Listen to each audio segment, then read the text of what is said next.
things? Good, thank you. I've Very been good. I've been a fan of your music, I must admit, for many years. One of the first albums I remember buying was Pleasure Victim with my own money. So before that, I was Wow. listening to my dad's stuff and things like that. But I've never actually seen you live, so it's wonderful to know that you're actually coming over to Australia to visit us. Yeah, it is. What city are you in or near? We're in Perth, so You're in uh, Perth? Okay. yeah, which is Oh, once described to me as like Los Angeles without people. without people. So it's Uh, pretty quiet, but like as a yeah. city, it's quite long and thin, a bit like LA, and it's got the same coastline and stuff like that. So Yeah. I don't often read Wikipedia pages, but there was one thing on your Wikipedia page that just completely intrigues me as a big fan of the movie as well. You were almost Princess Leia. Yeah. Yeah, that would have changed a lot. That would have, yeah. That was before, was it before I met John? Yeah, it must have been, because that was in the 70s. I met John in 1979 and joined Berlin then. We're celebrating our 45th anniversary. Well, I know. Berlin is. Yeah, Yeah, John started it in 1977. it's crazy, isn't it? I Yeah, know it's any time crazy. goes. So, I what's that? one of the things I always love asking people is, what was the music scene like back in sort of like '79, that sort of time there? It was great. It was Yeah, great, at least for bands starting out like we were. This huge scene going on in our area in Los Angeles, where it changed so much later because bands had to pay to play. We couldn't afford to do that, you know? So at the time we were playing, it was punk, it was power pop. So like God, all at the same time, everybody was playing, just trying to make something out of what we were doing. There was the Plimsolls, Oingo Boingo, the Motels, Go-Go's, Cramps, X. Who else was playing at that time? Uh, I it was. remember the Police came through. They were kind of they were just getting going, and they had a theater tour, and they brought in some bands to open for them, so we got a slot there. And Oh, it wow. was, we were just playing the clubs, trying to get an audience and get better and write, and and it was happening. It was just, there were places to play, and it was not hard to do, and it was wonderful at that Yeah, time. it was so diverse as well. I mean, those bands Yeah.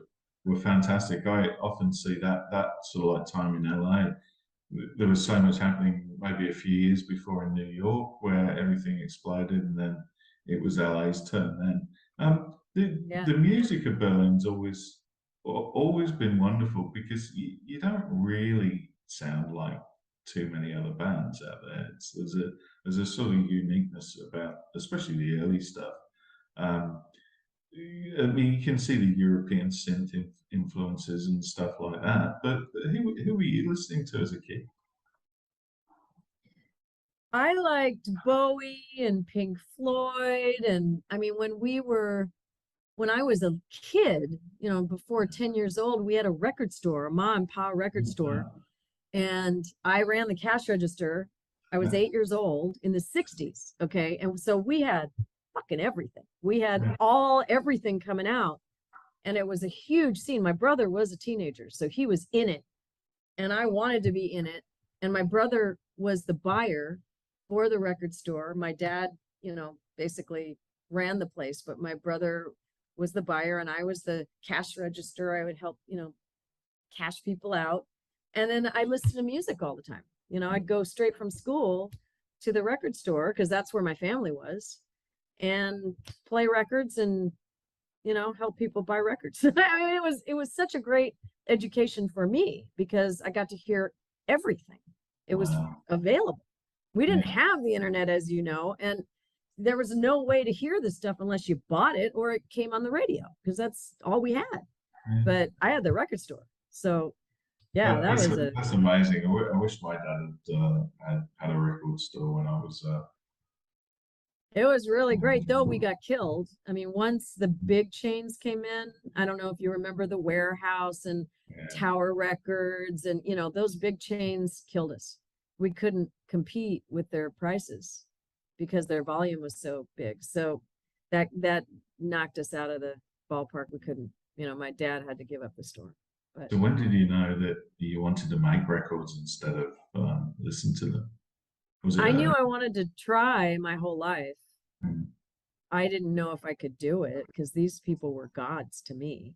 I mean, David Bowie, how could I ever even think of being in the same business as David Bowie? It was not possible. But I wanted to try, and I luckily got into a job that started to do really well for me, which was TV and film. And unfortunately, at that time, you kind of had to choose yeah. because people didn't cross over. If you were one, you were one. If you were the other, you were the other. So the Star Wars thing was a blessing in disguise, because if that had happened, there would have been no music career possible for me. No, that's right. I mean, you're in some great TV shows as well. I mean, one of my favorites as a kid growing up was always Vegas, which I think you Oh, haven't you quite. like that? But Yeah. yeah, I love that. I love the fact that he could just drive into his house, and that was so Yeah. cool. Yeah, it was cool. But, Driving. yeah, that's TV. They should remake that one. I think it would go down really really well. Um, Yeah. I guess the interesting thing about Berlin is like I love the other stuff, but there was one song that really defined you, and it was um, written by someone who worked with Blondie and stuff like that in the past. And And, Bowie. and Bowie, yeah, absolutely. And Dude, you can imagine how much I wanted to work with Giorgio Moroder. Are you kidding? I yeah, mean, his music, he had such great music. He had Cat People, he had uh Fame and Flashdance and Bowie and Blondie, and everybody was working with him. And the sound that he had, because nobody was doing that. We were trying to do that. We love the electronic sound, but it wasn't happening yet. He brought it over and started it with Donna Summer, and that changed. I mean, he's the godfather of disco, really. That, absolutely. wow. So What was he like to work with? Was he?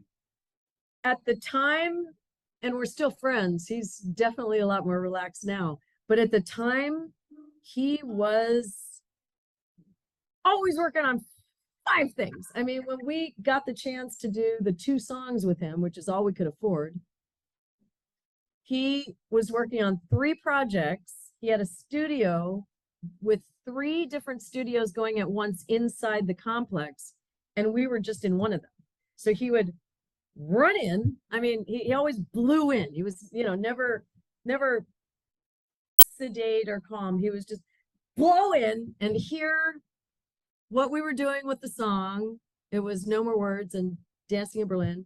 So say it was No More Words. And he'd say, I don't like that. I put some horns on it. I'll be back. And then he'd be gone. And that was, and then he's on to the next thing. So Richie Zito, who later became quite a successful producer in his own right, was Giorgio's engineer at the time. Okay. So he was doing everything that Giorgio said to do. And then Giorgio would blow back in and say, okay, I want the harmony on the verse. And no, make it on the second half of the chorus. I want a harmony. Terri, you make up a harmony. And okay, bye. And then he'd be gone again. It's like, well, and he was a player at the time. He was getting pussy, man. That guy was getting everything he wanted. So he had, he was from Sicily, and he had, the gold chains and the girls, and I mean, he was a player. And then he sounds like more of a yeah, he sounds like more of a painter than a producer. Oh yeah. Yeah, he was an artist, that's for sure. And he said that Take My Breath Away is he thinks is his best work. I think they play it every day over here in Australia still from the days. So Wow. Yeah. it's like one of those songs. Some songs you can hear too much, and some songs just never get old. And Yeah. fortunately, I think that one falls into the latter category. One of my favorite Berlin albums was always Count Three and Pray, and yet that was sort of the one that laid, I guess, the first chapter of Berlin to rest. Was it purely commercial pressures that caused the band to No, split? it was, for us, it was that we became exhausted Mm, and we didn't know how to get off how to handle it. yeah, And I don't blame the record label or our management. They were riding the train. They wanted to see how far it would go. And so it was do a record, get on tour, do a record, get on tour. And we had no lives. You know, I didn't get laid for 4 years because for me, one night stands wasn't my things. And that was all there was time for. mm, So I was celibate for 4 years in that time. And it was just about working. I lost my friends because I was never home and there was no life. And I think because we were so tired, we turned on each other. yeah, When I think now, we all do, that if we had just taken a few months off, we would mm, have been able to get back together. But we didn't know that. And so we imploded, yeah. you know. It's it's sad, but I guess that those things are going to happen when the pressure builds like that. How soon did you want to get back into music after Berlin broke up the How first soon time? what? I'm How sorry. soon did you want to get back into music after Berlin split that first time? I got out. Well, I did a solo album after Berlin disbanded for Geffen. Didn't do well. It wasn't great. It was just kind of all over the map, and I didn't really know what genre I wanted to continue in. And so I was trying a bunch of different things, but that just confuses people. You know, like, well, what is she doing now? You know, it was so many different things. And then I got out of music. They dropped me, and I got out of music for 6 years. And I now bless that time because I got married. I learned how to have relationships again. I got friends back. You know, I was like, I got a life. And then at the end of the 90s, I got back into making music again with Berlin.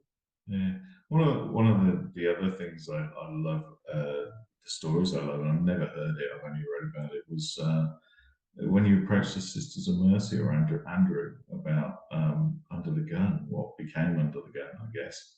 Were you a big fan? I mean, I always loved the sound of the Sisters of Mercy. And Mm. incidentally, they're over here next month, so Are they really yeah, doing live shows? yeah, so that should be cool. New Oh, that'll be material. awesome. Yeah. I was wondering what happened to him because he's just, you know, so elusive. Mm, But I contacted him. I contacted three people at the time. It was during my solo record with for Geffen. I contacted Andrew Eldritch, Trent Reznor, oh wow. and Moby. Oh, cool. And both Trent and Moby turned me down. And Andrew said he was living in Hamburg at the time. And he said, yeah, come on over. So I flew over there. And I brought this song that at the time was called Living for Love. Yeah. And I played it for him and I said, my record label does not get the song. They don't want it. They don't want me to do it. But I think it's great. And he said, I do too. He said, I think I could do something with this. So he took it and wrote the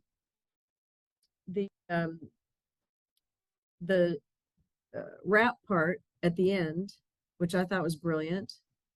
And I sang the parts that I had originally done on the record.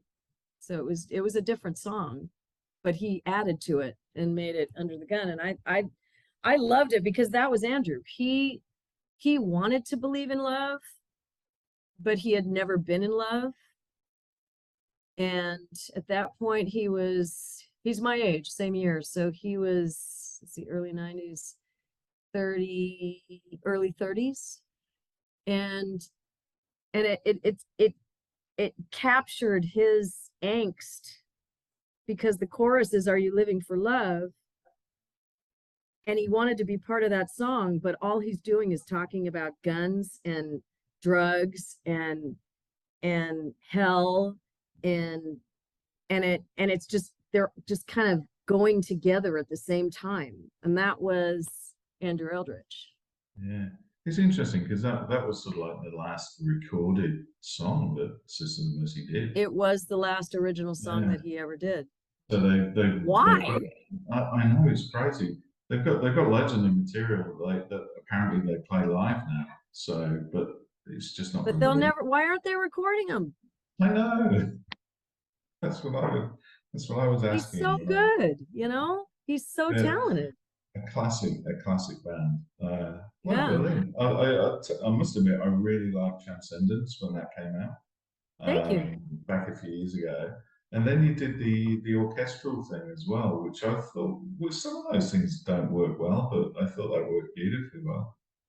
Thank you. That was really exciting for us too. Yeah, to get that opportunity.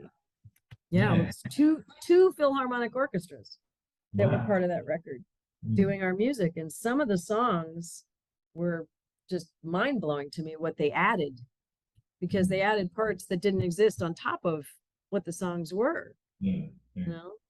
That was a big deal. No, it worked really well.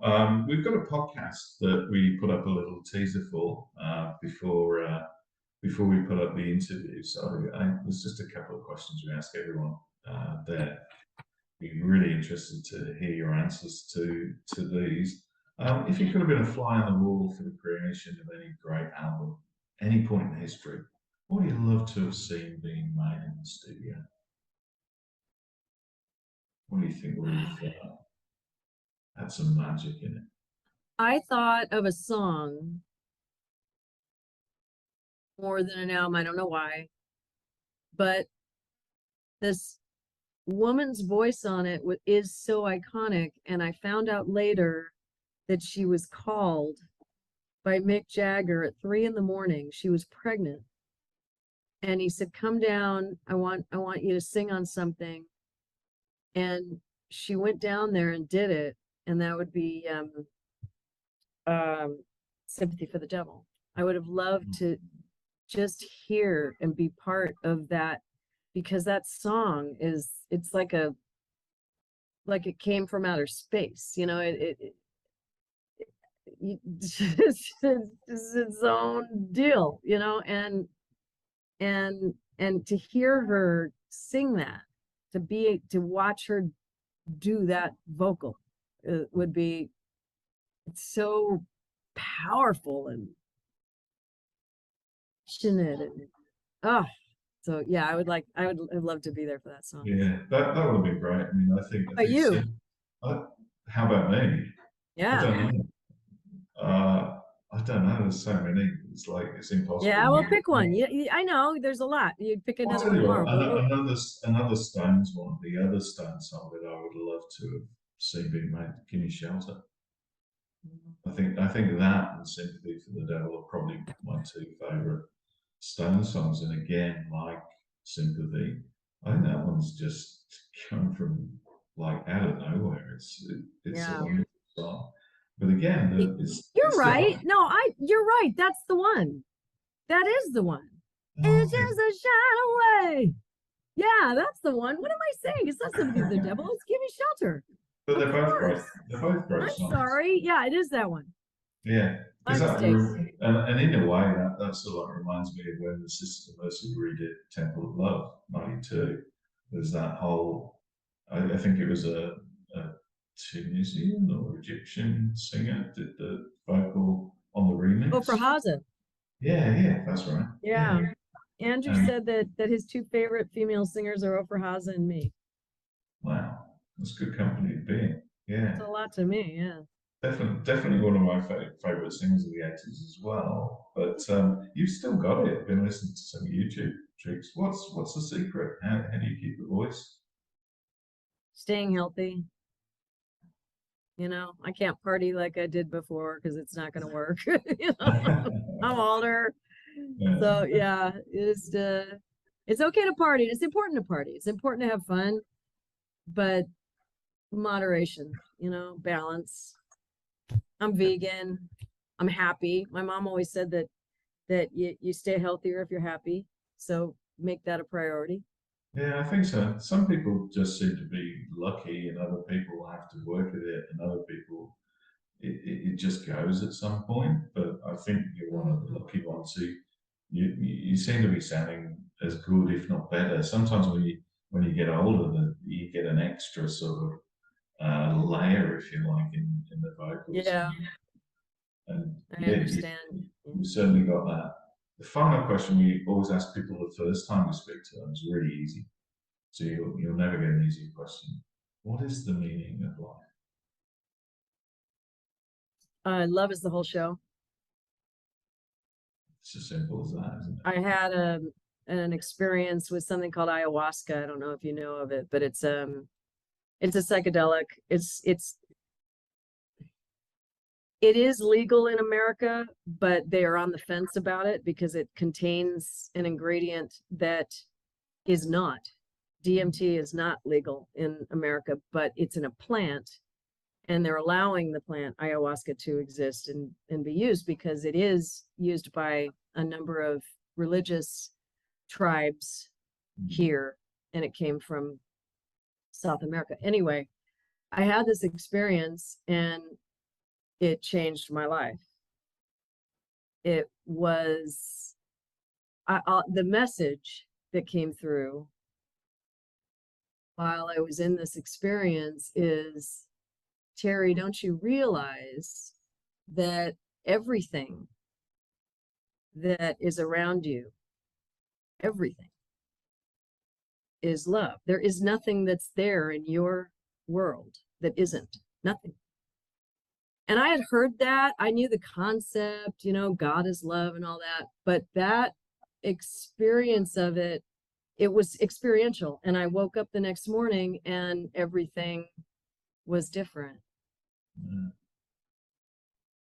So that is the meaning of life for that's me. great. Yeah. Love is the whole show. That was the words they used. Don't you realize in your world, love is the whole show. It's a whole That's show. I fantastic. know. I know. Yeah, great. Now I know. I think I've been asking that for 10 years, and now I think I've got the answer I was looking for. So And that's what? cool. I can't hear you. What'd you I say? said I've been asking that question for 10 years, and I think I've now got the answer I was looking for. So now you can move on to another question. Yeah, I can come up with another question now. It will be Great. wonderful to see you. I can't wait. It'll be the first time for me, which is great because I get to take another band off my bucket list. And I think there's only about 3 bands on Oh, this now. So well, yeah, just let us know if you want to, you know, if we can put you on our guest list, because I don't know many people in Perth anyway, so you'd have the run of it. yeah, it sounds good. I definitely will. Yeah, I'd love to catch up and maybe get an album or two signed. All right, you got it. So, Thank you for but, including me in your hey, show. no worries at all. Thank you so much for your time. You've been fantastic. I really enjoyed it. You're welcome. Nice to Thanks, meet you. Terry. Take care. Bye.